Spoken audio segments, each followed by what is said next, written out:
Hey everyone, thanks for tuning into Ibiza in September. I've got a special guest on the line to have a chat about some very important things this afternoon. Mike Toner, thanks for having a chat with us. Thanks, Gabrielle. How's your day going?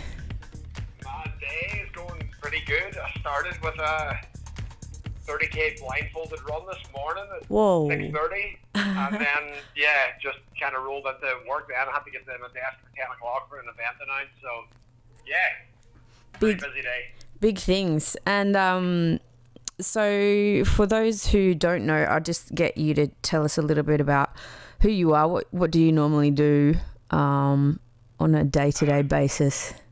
Yeah, I'm the owner of Thieves, which is a music touring and events company based in Melbourne, and we bring out a lot of international DJs and electronic acts, and then we run a lot of the Melbourne events ourselves, so everything from like club stuff to festival stuff.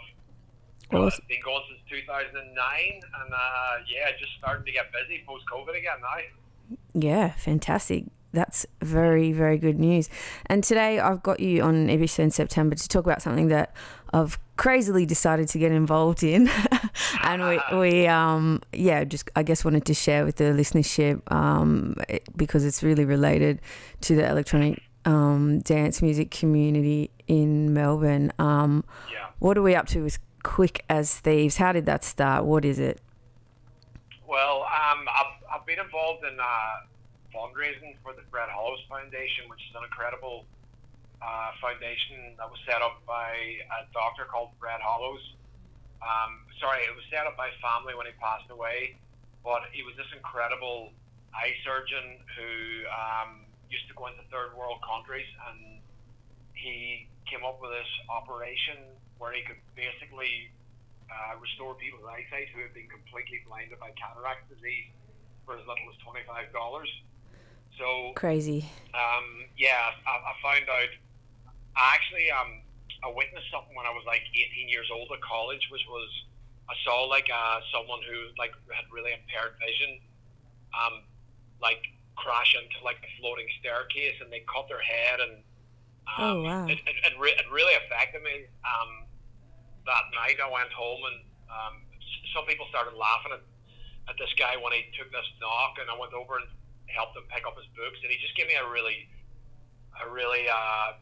kind of look, Gabrielle, that just said this kind of stuff happens to me all the time. And it really affected me.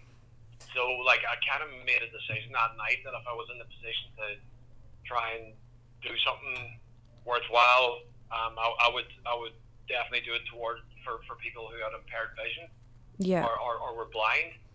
So in 2012, I started doing some fundraising events through my company, Thick as Thieves, and what I was doing then was I was getting a lot of the big international DJs we tour. They would come out and do shows in Melbourne, and normally if other touring agencies or promoters were bringing them out, if a show sold out, the automatic thing to do was just try and do another show, and then everybody would make more money. But I took an attitude of well, if the show sells out and everybody's made what they thought they were going to make initially, if we can do another show, and I'll use my resources from my staff team to run the show, and then if we could get the artist to play for free, and we'll give all the money to the Fred Hollows Foundation that we take on the door. Wow, so we started running these events in 2012, and they got some good traction. A lot of the big DJs, people like Patrick Topping and Claptone and Kolsch, and a lot of these guys all were very generous with their time, and we managed to get some good momentum going and raise some money. And then in 2015, I decided to do an Ironman triathlon, and I hadn't literally had my arse in the seat of a bike for 20 years, so I thought I'd do some fundraising for it, and I was really blown away by how much support I got for that. And I think a lot of the support was based around the fact that people don't associate people within our industry as being particularly health conscious, so it was a bit of a contrast. So then, that was 2015. We're well-rounded people, aren't we? Yeah, exactly. Not just trash bags. Yeah, It is exactly. a common misconception I've found as well. That's correct. And then in 2017, I found out that Fred Hollows actually ran an event down the coast called Coast Trek, which was a 60-kilometer. You could walk or run or trek it, but you had to do 60 kilometers, and you had to do it in a team of 4, and the team had to be a mix of male and female. So I got 3 of my friends, and we signed up, and we did this 60-kilometer. We ran it, and we spent probably 5 or 6 months training for it, and documented our story in socials. And again, we got really, really well supported. And then, so once we did that in 2017. A few other friends said, can we join you next year? So the following year we had 2 teams of 4, and then coincidentally the third year Fred Hollows introduced a 30-kilometer leg to that event, which made it a lot more accessible. And then I put it out in my social media. If anybody wanted to join and train for the event, I would help training them.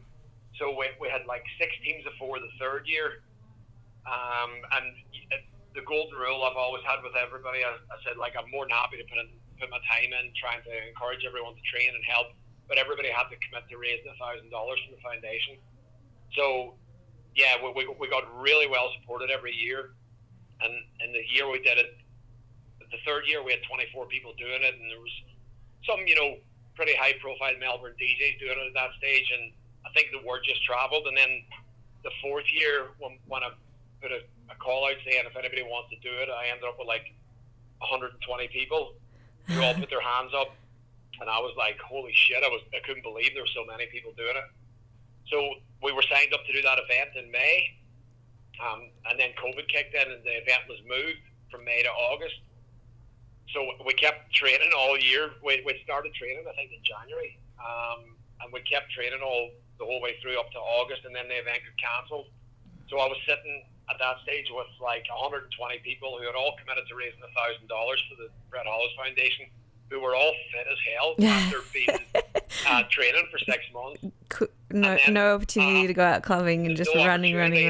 Yeah, exactly, Gabrielle, exactly. And then I randomly bumped into one of my old triathlon buddies, and he said to me, like, Mike, look, I'll try and help you get a permit if you want to run your own event. And I was just like, run my own event. And he was like, dude, you run music events, it's not that different. Yeah, transferable skill. Yeah, like, I started realizing as I got into this, so I basically took on to try and run our own event, and we called it Quick as Thieves. That was last year, and as we started organising this event, we just saw that it was the exact same as organising a music event. Instead of having a stage and equipment, you had like a start-finish line. You still needed drinks, but they were just out in the course. You needed first aid, you needed a permit, so it was all very much the same process. So yeah, we ran the event last year for the first time, and it went really well. There was 130 people in it, and we managed to raise $262,000. And then this year, it just it's gotten even bigger again.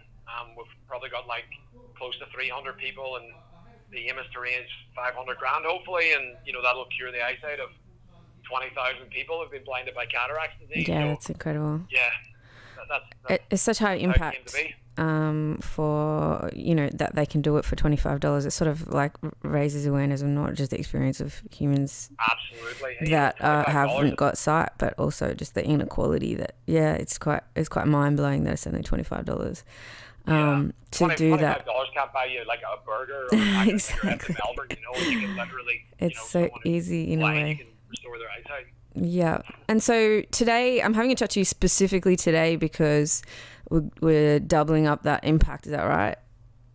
That's correct. So we have one amazing, very generous donor who wants to remain anonymous, who said that any donations we receive between 7 a.m. this morning and 7 a.m. tomorrow morning would automatically be doubled up to the value of 100 grand. So yeah, and the donations have been flowing in this morning. Everybody's been super generous, but in effect, anybody donates today, that's the same as like curing someone's eyesight for $12.50. Yeah. Just it's unbelievable. So if anybody's out there listening and wants to donate, would really, really appreciate your support. And you can, I'm sure, Gabrielle, you can post your link or my link or somebody's link. Yeah, absolutely. Yeah, we've got all the details up on Kiss FM, but also like all of the DJs that are involved will be smothering it all over their socials today, including myself, including yourself. Big ups to you for organising this and for your passion.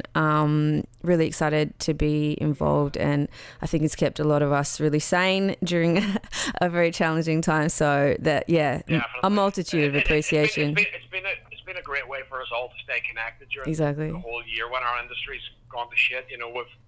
I've been very impressed how everybody's kind of supported each other, and even like dark cold winter mornings.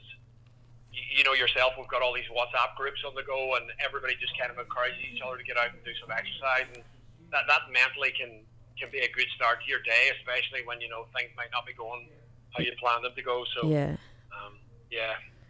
So thanks to everyone involved. Thanks to the anonymous donor. Thanks to yourself, Mike, and thanks to all the listeners for all the donations that they're about to jump on and give. Yeah, exactly. For the Thanks for second having me on quickest today, thieves. Gabrielle. No I really worries at appreciate all. it. And I can't wait to see you out in the course on the 2 week thing. Yeah, I'm ready. Well, I'm nearly ready. You're ready. We're all ready. Cool. Thanks, Mike. Speak to you later. Awesome, Gabrielle. Thank Bye. you so much. I'll speak to you soon. Bye. Thanks for listening to Ibiza in September today, everyone. We'll catch you this time next Thursday. Keep it locked to Kiss. Reminisce Carnival under the big top at Flemington Racecourse Sunday, December 5th, 2021 is looking huge. Featuring John Corse and the infamous Top 50 Dance Records Countdown, this euphoric event also plays host to the Presets Live, Northeast Party House Live, Generic and Tom Evans. Voting is